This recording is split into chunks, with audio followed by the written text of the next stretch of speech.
Hello, I'm Richard Penson, and on behalf of CME Outfitters, I'd like to welcome you and thank you for joining us for today's podcast entitled Expanding Options for Immune Checkpoint Inhibitors in Frontline Advanced and Recurrent Endometrial Cancer. Today's program is supported by a joint educational grant from AstraZeneca Pharmaceuticals and Merck & Co. Incorporated. I am Richard Benson, a physician at Mass General Brigham and associate professor at Harvard Medical School.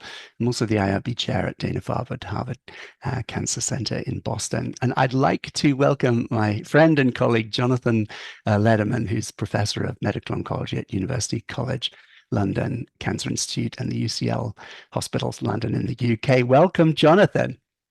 Thank you, Richard. It's a pleasure to speak to you today about endometrial cancer. Thank you for having me. I think you're one of the foundational figures in our world. And, there's no sense of being locked in the past. You're also one of the people who is continuing to define the future. So thank you for your investment. It just gives a bit of a sort of a timeline of discovery for where we're at today with these breakthroughs in immunotherapy, the changing patterns of disease and disease burden. Yeah, I mean, endometrial cancer has really undergone a complete revolution in the last few years from a disease where really there were very few options to manage patients, particularly with advanced disease or recurrent disease. And we were really faced with patients with a lot of tumor, a lot of comorbidity, who often responded very poorly to chemotherapy, and only a proportion of whom benefited from a hormonal therapy. And so it was a really difficult disease to treat. And what's happened is sort of two things have come more or less in parallel.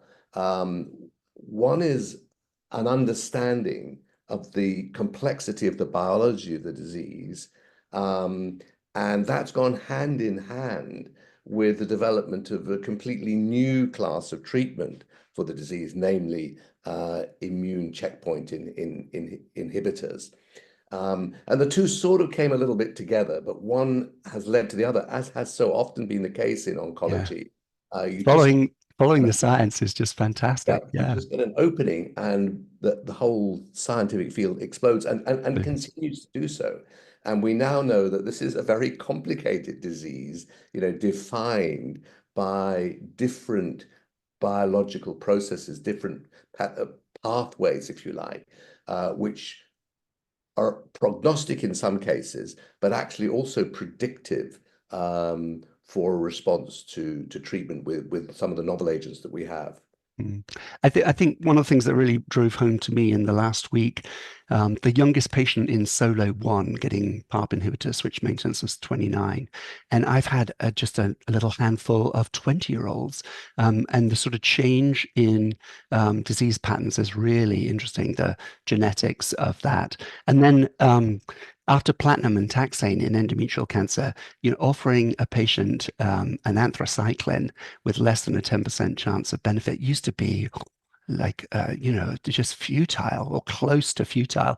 Now, with antibody drug conjugates, it has blown that out of the water, which is very exciting.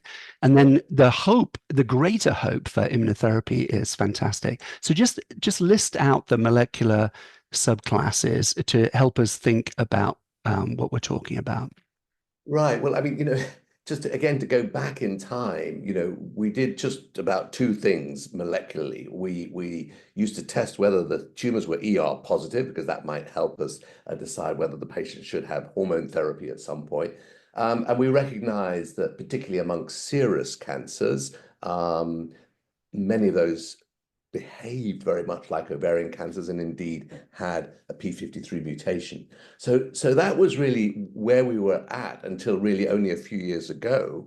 And that was when we started to understand that about a quarter of these tumors had deficiency in mismatch repair. And consequently also increase in tumor mutational burden. Now, both those made these tumors very responsive to immune checkpoint inhibitors. And really the first studies started to come through a few years ago. These were sort of phase 2 studies of a variety of different immune checkpoint inhibitors, all showing that in those tumors that were deficient in mismatch repair, there were really quite incredible responses. And not only were these responses high, but also many were very durable.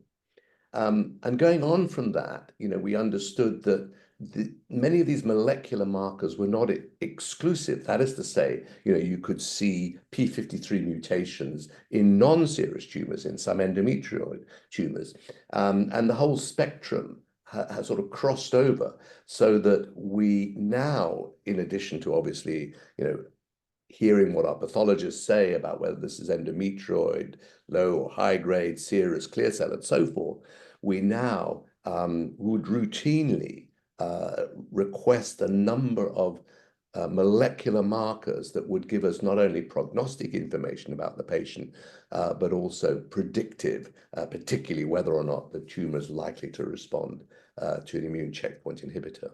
Mm. So we would check whether the tumor was mismatch repair proficient or deficient, and that can be done simply by immunohistochemistry. Whether or not there's a p53 mutation, because we know those tumors do worse and would be much better suited to have chemotherapy, recognizing though the drawbacks of chemotherapy. We would of course test for ER receptor status, and in most cases now, we would also look for an unusual marker, a mutation in polymerase epsilon pol E, which we know confers a very good prognosis to patients, and actually is also changing the way in which we consider treatment by reducing the amount of treatment that we might give to a patient that has a pol E mutation. Yeah. So these are now becoming really incorporated into routine pathology and routine evaluation of our patients before treatment. Yeah, I think one of the things I've really enjoyed is that the pathologists have sort of come along with us rather than sort of histopathology eclipsed by molecular biology. They're sort of ER, P53, mismatch repair, HER2. We cannot test for POLE at the moment at the Great Mass General Hospital, but those other ones really redefining things. And then, for example, KRAS and sort of feeding back. Now our pathologists are much more commonly calling tumors mesonephric-like. That sort of integrational development, I think, is very exciting. So tell us about mismatch repair in terms of upfront immunotherapy strategies for recurrent metastatic or persistent endometrial cancer. Do you call it mismatch repair or microsatellite unstable high? We call it mismatch repair deficient. And I think that's because, that the immunohistochemistry tells us that, Right. and that's the test we would most usually use. There has been a tendency sometimes to say, well, if they're not mismatch repair deficient, they must be mismatch repair proficient. And that's not a term I like to use. So I sort of talk Yeah. about non-DMMR and DMMR Mhm. as the two main categories. And really what we've seen recently in clinical trials has shown us that in patients with recurrent endometrial cancer or advanced disease, which is not surgically resectable, that these immune checkpoint inhibitors, particularly in that DMMR group, lead to high response rates and really excellent progression-free survival rates. And now being incorporated into treatment protocols. Fabulous. So I think Dave O'Malley's study, which for me was really helpful phase 2, that sort of exciting histologically agnostic development from the keynote studies, pembrolizumab really works in these deficient mismatch repair tumors. And then Dave O'Malley, the single agent pembrolizumab study, well, I forget what it was, 68% response rate or something, but a good response rate, a durable benefit, as you say. But this sort of suggestion that in the really sensitive tumors, a year of pembrolizumab really transformed outcomes for those patients. You'd got a certain number of patients into a deep and durable response to immunotherapy. That was great. And then the phase threes. Tell us a bit about the standard of care changing, the new defining of standard of care by the phase three clinical Yes. trials. So we sort of had two key studies that were presented and published last year. This is the NRG-18 study with pembrolizumab, and then the Ruby trial, the NGOT-EN6 study with dostarlimab. And so in both of these trials, patients received chemotherapy with carboplatin paclitaxel, and then either immune checkpoint inhibitor or placebo. And both those trials showed that there was a particularly strong effect in terms of PFS in that dMMR group. Actually, in the Ruby trial, there was an improvement overall in the whole population, which included the pMMR population. And we have now the overall survival for Ruby, which confirmed that difference with dostarlimab. We haven't yet seen the mature data from the NRG-18 study, but there's every reason to believe that it's going to be similar to the Ruby trial results. So that I think has sort of crystallized our thinking about bringing in one or other of those immune checkpoint inhibitors in that dMMR group. I think where there's still some areas of uncertainty is the group that is non-dMMR or pMMR. And I think it's important to remember that that's a heterogeneous group, both histologically and biologically. And so we can't just sort of put them into one bucket and say, there's no benefit of checkpoint inhibitors. I mean, indeed, in the Ruby trial, there was some evidence of benefit in that group.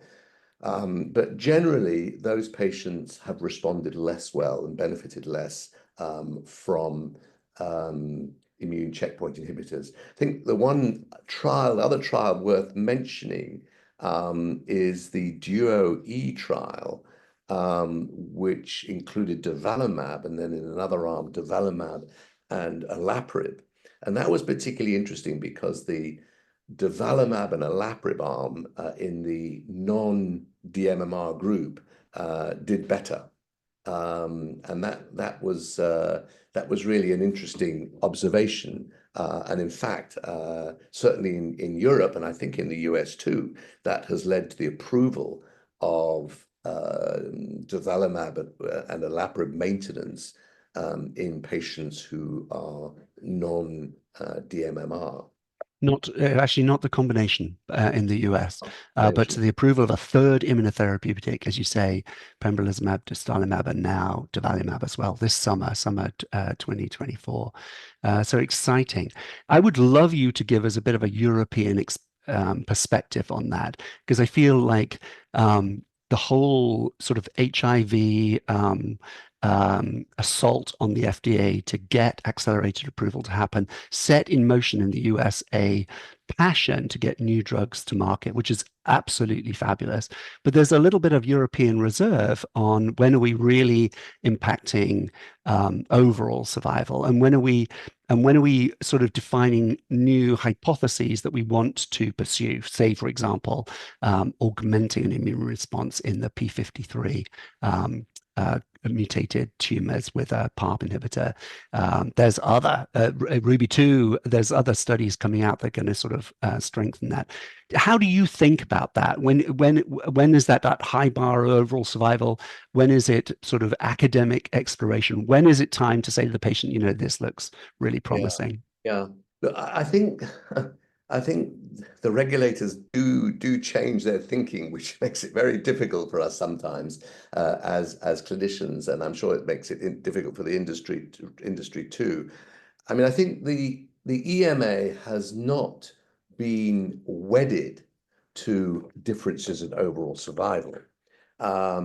And indeed, many trials, and I'm speaking now not only in endometrial cancer, but let's say ovarian cancer too, many trials have received approval on the basis of a PFS benefit through the EMA.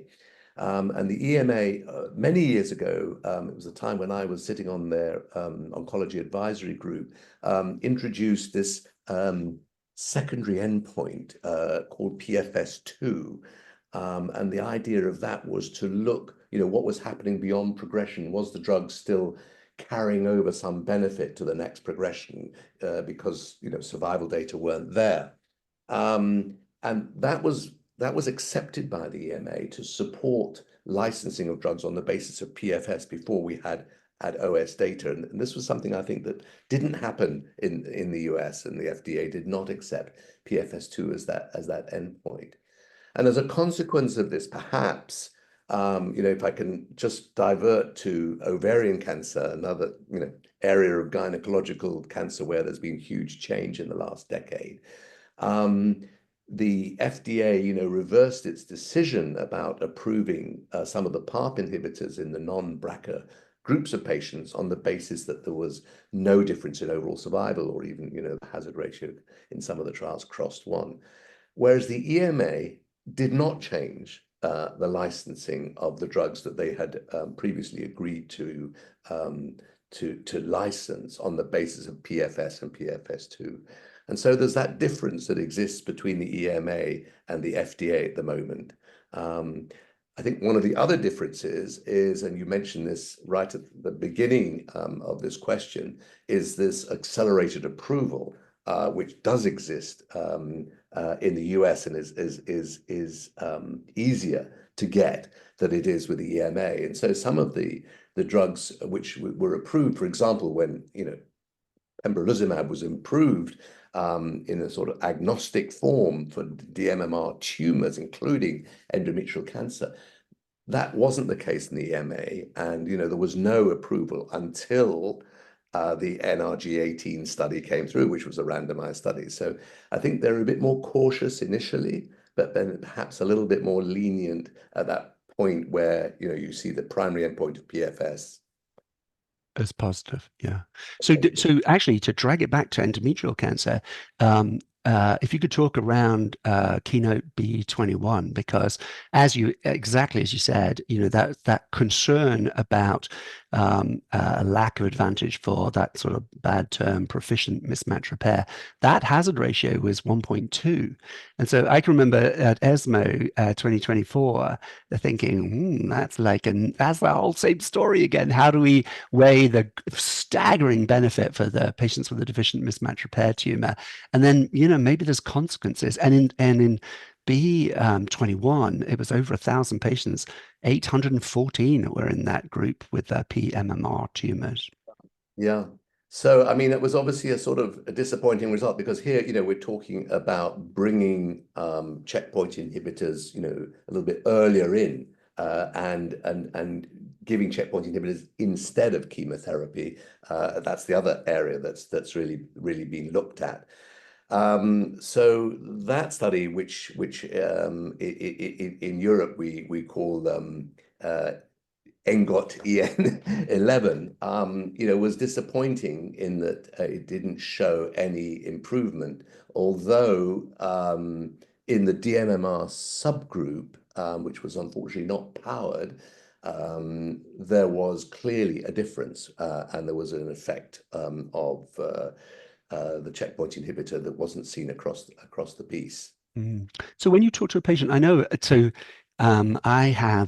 we are about to start our fifth CAR T cell study, and quite often I will say my sort of little rubric to patients is, in the gynecological world, immunotherapy has been a hard slog, a late one battle, but it gives us that taste for improving the chance of cure. And then the hope is cellular therapy is going to come in and really like mop up cancer cells. That's sort of my pitch to patients. I hate to say, well, maybe there's a 3% chance of cure when you're really not sure that there really is. When you talk to patients in terms of that, is in the back of your mind that like large majority who like aren't there's not going to be a difference in their chance of being cured, or does the hope for those few truly who, say, with oligometastatic disease, I definitely talk about a 20 to 40% chance with oligometastatic recurrent endometrial cancer, that is deficient mismatch repair. Um, Truly, there's not going to be a recurrence in the future. How do you frame that for yourself in terms of hope and patients in terms of choices? Yeah. So, I mean, I think in that DMMR group, we are seeing a proportion of patients who really are having long-term benefit. The curves are flattening off for a proportion of patients. Mm, There are still patients, who have DMMR, high tumor mutational burden, and yet don't really do all that well with checkpoint inhibitors. And of course, we've also got the group in the recurrent setting, who may have pembrolizumab and lenvatinib as also a treatment. And within that group too, there are some patients who do extraordinarily well. As with so many things in oncology, we only understand our understanding is really only the tip of the iceberg of understanding the biology. And there are certain things that we hang on to, such as that DMMR status, which we know is going to be very beneficial to patients, for many patients, but unfortunately not all.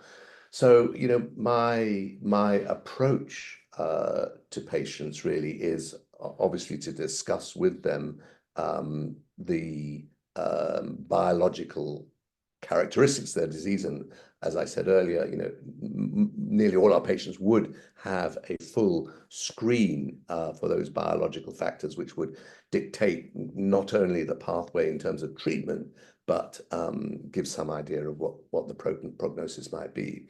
So in those DMR patients who then go on to have an immune checkpoint inhibitor, I would say to them, look, in some cases, patients do extremely well, and we're going to have to just see how things pan out. But there are many factors that we don't understand. I mean, coming back to your point about oligometastatic disease, I mean, I think you're right. This is a different biology, and we see it not only in endometrial cancer, but we see it, I think, also in ovarian cancer. It's a biology that perhaps we didn't used to see in ovarian cancer, and our approach to it is different mm, to patients who've got full-blown systemic relapse. yeah. Patients do very well with a more tailored therapy. Yeah, I was interested in your comment about chemotherapy-free options, and so like B21, Leap 001 was a take it upfront study, and comparing paclitaxel carboplatin with lenvatinib pembrolizumab, and Yeah. some people see that as like disappointing. Other people see it as, well, if you've had paclitaxel carboplatin before, it really does look like this non-chemo option has a real role. Um, give me a sense of how you saw that data. Well, again, sort of was disappointed. The result, we all realize how poor chemotherapy is on its own for endometrial cancer, and it has considerable toxicity in many of these patients. So there's a hope that we can dispense with chemotherapy, and so the Leap 001 trial was a very brave study to try and do that. Lenvatinib and pembrolizumab, so to capture all the patients from what was known about pembrolizumab and lenvatinib in recurrent endometrial cancer, putting it up against chemotherapy. And as we all know, it didn't show a benefit.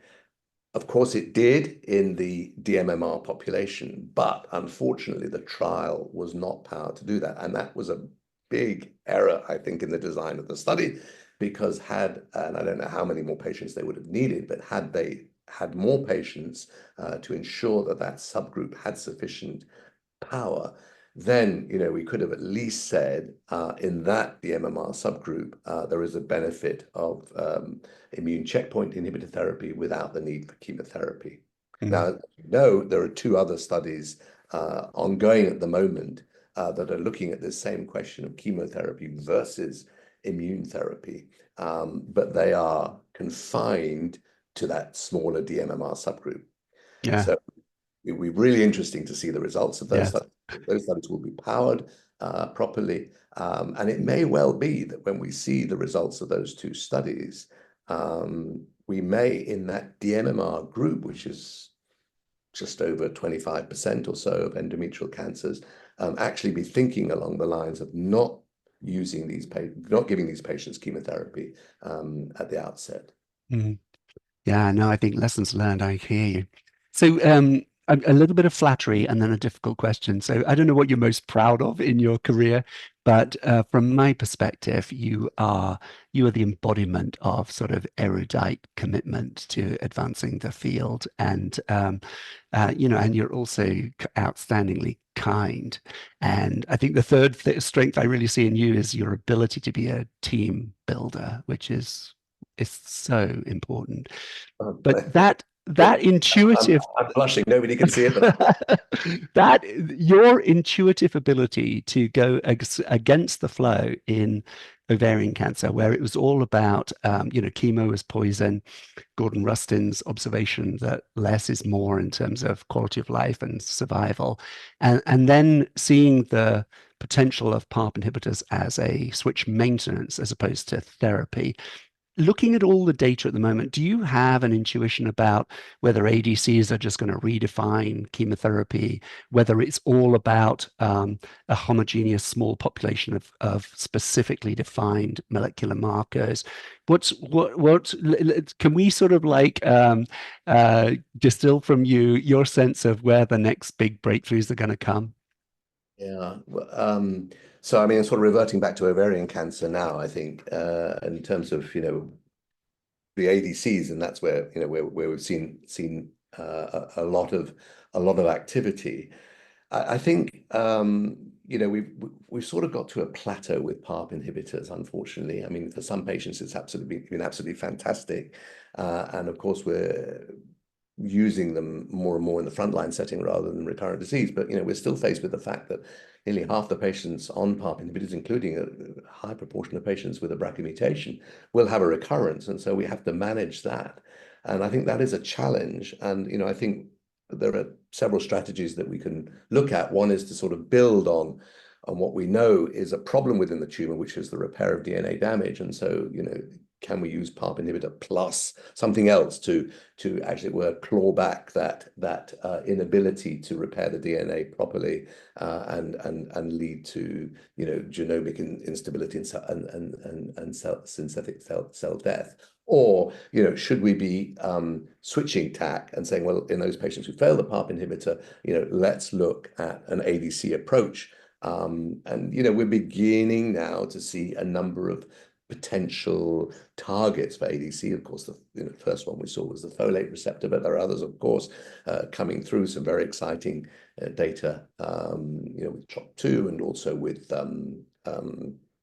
anti-HER2 ADCs and so on, and more down the pipeline. But then the question is, where to place these agents best. We're still faced with the problem of approximately 50% of these women with advanced disease having a recurrence even after a PARP inhibitor.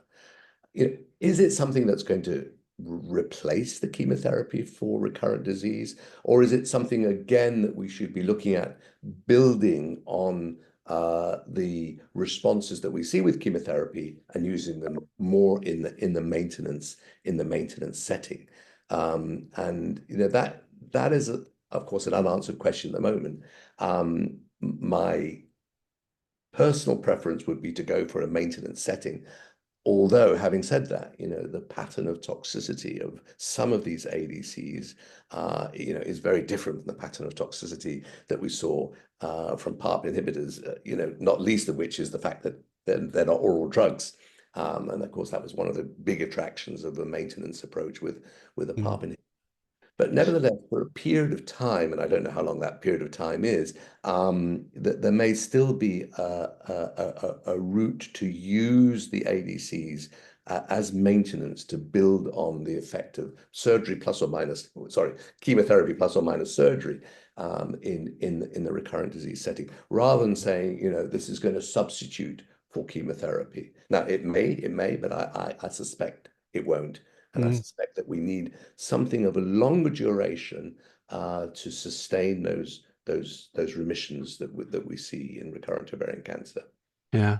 With endometrial cancer and that sort of question of the duration of therapy, 2 years with pembrolizumab, 3 years with dostarlimab, 35 cycles with other strategies. Do you have a bias in off-protocol treatment of patients? Do you have a strategy of how you continuously treat people or treat for a duration or PET CT scan or biopsy? What's your approach? No, so I mean, look, we're at the early stage of using these outside of clinical trials. I mean, the licensing has only just come through, so I think there needs to be a familiarity that we get with the treatment and a recognition of the potential toxicity to patients of, to have 36 months of dostarlimab, never mind the financial toxicity, but to the effect of it coming up every 6 weeks for infusions and so on. So, I think it would be really great for the academic community. I think once they've really got to grips with these agents and giving them for that period of time, to actually think about setting up trials to reduce the amount of time patients on treatment. And of course, this was done, it's not my area at all, but I think perhaps yours with Herceptin, where the trials were done to reduce the amount of therapy with Herceptin, and it's been done in chemotherapy, in colon cancer, adjuvant therapy for colon cancer. So, of course, these are areas that need to be explored by the academic community, because it's not going to be easy to get industry on board with that. But I think there's a role for us to do this and to try and understand better how long these patients really need to be on a drug to fully have the benefit of the treatment. Marvelous. Unfortunately, it is time to wrap up our discussion. So, just to summarize what we talked about today, and thank you, Jonathan, the molecular subclassifications of endometrial cancer have really redefined for us how to generate data in these different groups, data that really applies to patients in clinic. And we really want to encourage patients to participate in clinical trials, especially at a time when checkpoint inhibitors have transformed outcomes for patients, especially patients with deficient mismatch repair tumors. To receive CME CE credit for today's program, complete the post-test and evaluation, and you'll be able to download and print your certificate immediately upon completion. Remember, this is the second of a 6-part podcast series on gynecologic cancers with world experts. Next month, I'll be hosting a discussion on biomarker testing in ovarian cancer, and I hope you'll be able to join us. We'll be archiving this and future podcasts in this series on the Oncology Hub at cmeoutvetters.com, where you can find a number of excellent resources for clinicians and patients. And again, thank you, Jonathan. Thank you very much for having me, Richard. Thank you for joining me for this very important discussion. And thank you to our audience, you, for tuning in today and for providing the best care for patients with endometrial cancer.